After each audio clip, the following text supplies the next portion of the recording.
চর্ম নাই, মানে চামড়ায় নাই। যে জিনিস লিখেছে বইয়ে, ভাই আসলে এই যে কথা বা কাহিনী বই লিখেছে, এটা যদি ইসলামিক কান্ট্রি বা শাসক যদি থাকতো, আসলে পীর সাহেবের চামড়া রাখতো না। নামটা ঠিকই রেখেছে যে চর্ম নাই, মানে চামড়া নাই। আর বর্তমান যে পীর সাহেব আছে, ওনার যোগ্যতা যদি আপনি জানেন, তাহলে শাসনতন্ত্র ইসলামী আন্দোলন যেটা বর্তমানে বলছে, আগের নাম হলো ইসলামী শাসনতন্ত্র আন্দোলন, এই শাসনতন্ত্র আন্দোলনকে কোন ইসলামী দল বলা সম্ভব না।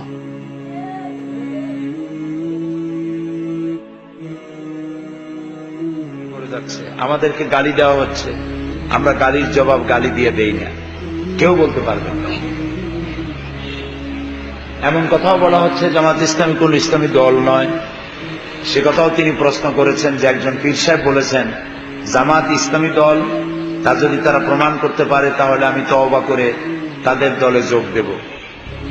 আমরা বলেছি যারা এরকম কথা বলেন তাদের খাসলাত পরিবর্তন না করলে আমরা এইসব লোক জামাতে তওবা করলেও নেই না। জামাত ইসলামী কোন ইসলামী দল নয়। এই জাতীয় জামাত যে ইসলামী দল, এইটা কারো কাছ থেকে ফতোয়া নিয়ে তারপর ইসলামী আন্দোলন করতে হবে, জামাত ইসলামীর এরকম কোন কাঙ্গালি কল্পনা পড়ে না। কেউ কেউ প্রশ্ন করেছেন আপনারা এই চ্যালেঞ্জ গ্রহণ করেন না কেন? আমরা জবাবে বলেছি, হেরিকেন যদি সূর্যের আলোকে চ্যালেঞ্জ করে, সূর্য হেরিকেন বা মোমবাতির আলোর চ্যালেঞ্জ গ্রহণ করে না। জামাত ইসলামী সারা বিশ্বে পরিচিত স্বনামধন্য কোরআন সুন্নাহর পূর্ণাঙ্গ অনুসারী একটি ইসলামী দল, লক্ষ কোটি জনতা এর সাথে সামিল আছে।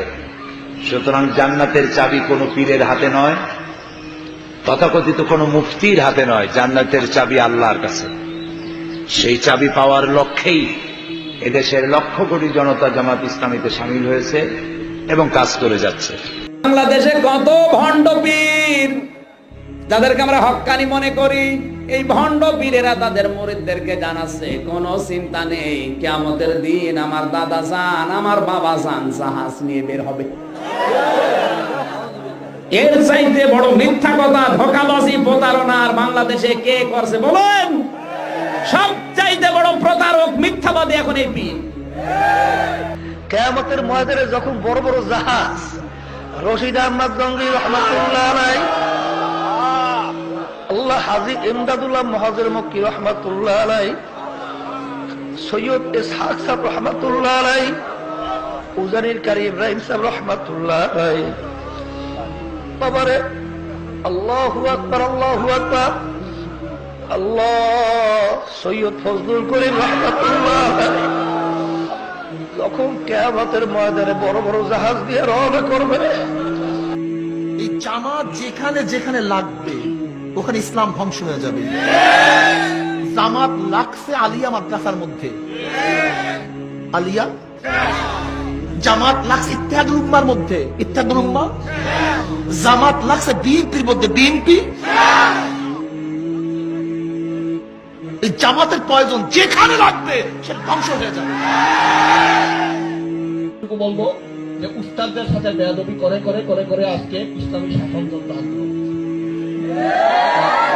এটার মূল ভিত্তিটা হলো উস্তাদের সাথে বেয়াদবি। কোন শরীর একতলাফ না, কোন মাসআলা নিয়ে কোনো একতলাফটা হলো উস্তাদের সাথে নেতৃত্ব নেই। রেজাউল করিম সাহেব নরা পাস করেন নাই, তখন আমি একটু খোঁজ দিলাম যে উস্তাদরা তো এখনো আছে, কোন একটা কথা বলতে হলে পরিষ্কার ভাবে আপনি এটা তথ্য জানতে হবে, তসদিক করতে হবে। তসদিক না করে যদি বলেন তাহলে এটা কবিরা গুনাহ, এটা মিথ্যা। এই জন্য আমি কারো পক্ষে হোক আর বিরুদ্ধে হোক কোনো কথা তাসদিক ছাড়া না বলার চেষ্টা করি। আল্লাহ মাফ করুক, হয়তো অনেক সময় হয়ে যেতে পারে, অসম্ভব না, কিন্তু চেষ্টা করি অন্তত তাসদিক করার। সরাসরি আমি জিজ্ঞাসা করলাম ওবায়দুল্লাহ ফারুক সাহেবকে, হুজুর এটা কি সঠিক? উনি বললেন যে তোরা কি বলেন, ও তো ফাঁস করার ইতিহাস।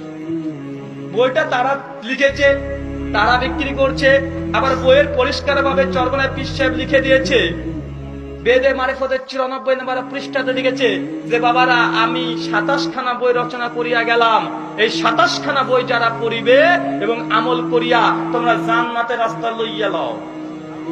মানে পীর যে 27 খানা বই রচনা করেছিল, পড়ো আর কি করবা, আমল করা, জান্নাত যাও। আসেন একটু জান্নাতে যাই। পীর যখন ওসিয়ত করেছে আমরা একটু বইটা পড়ি, পড়ে যদি আমল করার মতো হয় আমরা আমল করে জান্নাত যাবো। আবার কোন আপত্তি আছে?